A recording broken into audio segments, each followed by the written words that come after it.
how to change your native language on Duolingo.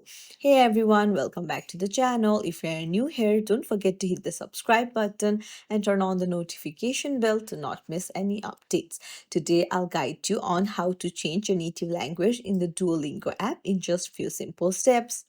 So, let's dive right in. So, users may accidentally set the wrong native language and need to correct it. It's really simple. You just have to tap on the flag icon at the top left corner of the screen and then just tap on plus icon. Now, scroll to find the desired language and then select it. However, if you don't find a desired list here, then you can see various options like for Arabic speakers, for Bengali speakers, and more.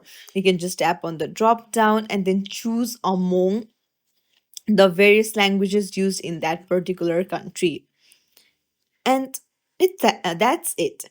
Just tap on it and then hit continue and then just tap on change to that language and then it will be changed. It's as simple as that. If you found this tutorial helpful, don't forget to like and subscribe to our channel for more tips and tricks. Thank you for watching.